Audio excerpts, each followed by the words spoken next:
मेघा की शादी को 6 महीने हो गए। पहले सब कुछ अच्छा, एक सुंदर सपने जैसा लग रहा था। शादी की शॉपिंग, ब्रांडेड कपड़े, डिजाइनर ज्वेलरी, दोस्तों के साथ की गई बैचलर पार्टी। उसके बाद एक शानदार डेस्टिनेशन वेडिंग, फॉरेन में हनीमून, जिसका सपना आजकल हर लड़की देखती है। कुछ महीनों बाद जब वो लड़की इन हसीन सपनों की दुनिया से बाहर आती है, ससुराल और ऑफिस की दोहरी जिम्मेदारी निभाने में जब कोई साथ नहीं मिलता, तो वो चिड़चिड़ी हो जाती है। लगने लगता है ये मैं कहाँ फंस गई। ऐसा ही कुछ हमारी कहानी की किरदार मेघा के साथ हो रहा। एक दिन मेघा की अपनी अलमारी बनाते हुए गठबंधन वाला दुपट्टा नीचे गिर गया। बहू, इसे संभाल कर रखो। क्यों मम्मी जी, इसमें ऐसा क्या खास है? दरअसल गठबंधन के दौरान दूल्हे का पटका यानी दुपट्टे को दुल्हन की चुनरी में बांधा जाता है, जिसमें 2 गांठ लगाई जाती हैं। माना जाता है कि गठबंधन के द्वारा वर वधू के बीच रिश्ता और भी ज़्यादा मजबूत हो जाता है। बहू, सभी रीति रिवाजों का अपना महत्व होता है। ये गांठ सिर्फ वर वधू नहीं, 2 परिवारों की परस्पर एकता का प्रतीक है। मतलब 2 तरफ से सम्मान, विश्वास का तालमेल बना रहे। बाप रे, इतने छोटी सी रस्म के पीछे इतना गूढ़ रहस्य।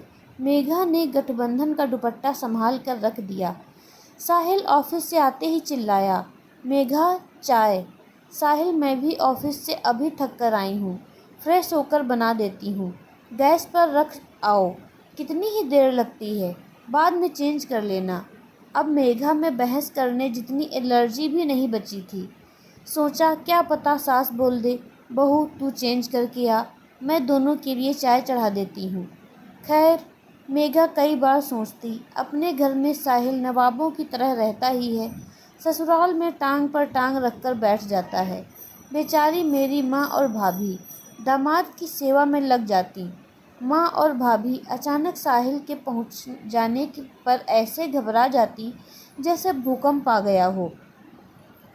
शाही पनीर, मूंग दाल का हलवा, खीरे का रायता खिलाकर भी तुम्हारी सासू माँ कह रही, दामाद जी को कहना कोई कमी रह गई हो तो माफ़ करना।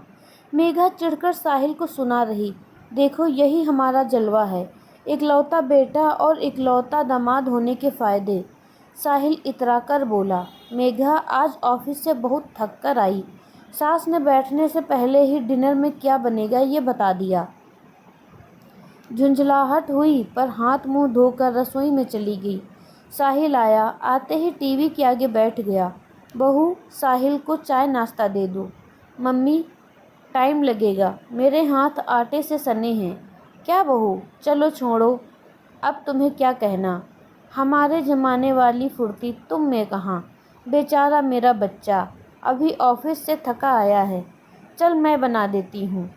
मेघा मन में सोचने लगी, माताजी आप मल्टीटास्किंग हैं, आप जैसी कुकिंग स्किल मेरे में कहाँ। और हाँ, थका तो बेटा ही है, बहू तो ऑफिस में पार्टी करके आई है। एक दिन साहिल थोड़ा गुस्से में था, घर आकर नाराज़ सा एक कोने में बैठ गया।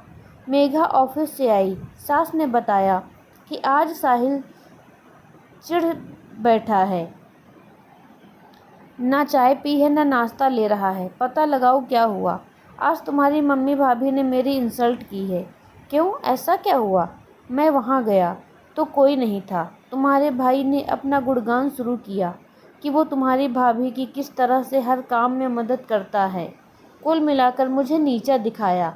ऐसा हो ही नहीं सकता, मेरे से ज़्यादा आपको सम्मान देते हैं। मतलब मैं झूठ बोल रहा? साहिल ने चिल्लाकर कहा। मेघा ने सच्चाई का पता लगाया तो पता चला माँ की सत्संग में गई हुई थी और भाभी की ज़रूरी मीटिंग थी, तो साहिल की आवभगत हमेशा जैसी नहीं हो पाई। तो साले गौतम ने साहिल को चाय पिलाई, साथ ही ये कह दिया कि मैं थोड़ी बहुत पत्नी की मदद करता हूँ, आखिर वो भी तो थकती है।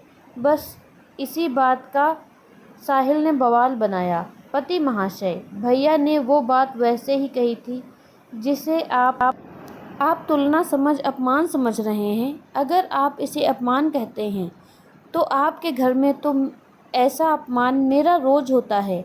हमेशा मम्मी जी अपने से तुलना करती हैं, मुझे काम में ढीला ही कहती हैं। थोड़ा बुरा लगता है, पर मैंने कभी जताया नहीं। पति पत्नी की तेज़ आवाज़ों से सास कमरे में आ गई। देखा तो मेघा अलमारी में से वो गठबंधन वाला दुपट्टा निकाल रही। मम्मी जी, आपने तो गठबंधन का मतलब समझाया था, वैसा कुछ नहीं होता। वर वधू के दोनों परिवार एक कहाँ हुए? वर वधू के सम्मान में ही जब फर्क होगा तो तालमेल कैसे बैठेगा?